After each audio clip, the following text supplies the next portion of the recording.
Understanding life, death, and justice in Islam. Mufti Tariq Masood begins by explaining a core teaching of the Quran. Killing an innocent person is a huge sin, comparing it to killing all of humanity. He stresses that this rule applies to all people, not just Muslims. Killing a non-Muslim is forbidden and wrong, though killing a Muslim is considered an even greater offense.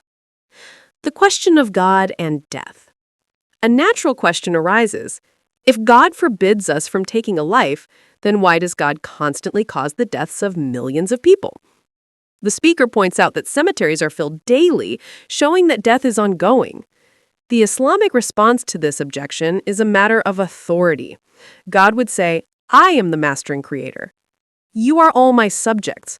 I created you, and I am the one who gives and takes life. You do not have the right to act as the owner of another human being's life, as that right belongs only to me. Punishment. Fire is only for the Creator. The speech then addresses the issue of punishment. The Prophet Muhammad, peace be upon him, forbade punishing anyone by burning them with fire, whether a human or an animal.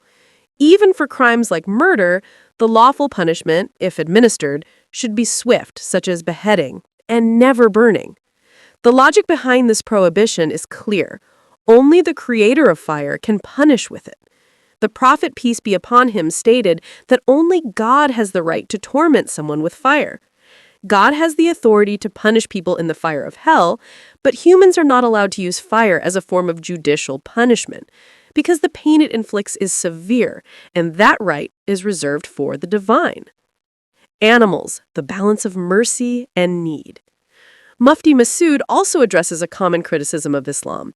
How can it be a religion of peace when millions of animals are slaughtered for Eid al-Adha, the feast of sacrifice? He clarifies that the animals are not killed for fun. They're sacrificed as an act of worship commanded by God. This is contrasted with cruelty to animals in other contexts. The Prophet, peace be upon him, taught that taking the life of even a small bird without a valid reason is forbidden.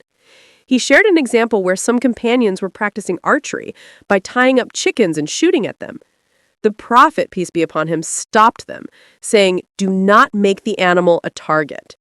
Killing is only permitted when there is a genuine need for meat.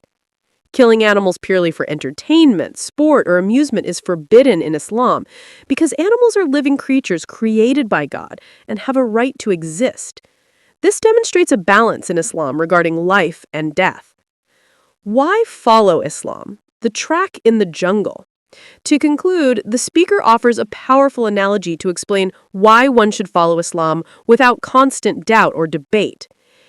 Imagine you are in a dark, dense jungle with predators all around you. You have no map and no idea where to go. Suddenly, you see one single track or path. Would you stop to argue about whether this path is perfectly straight or the best way out? No.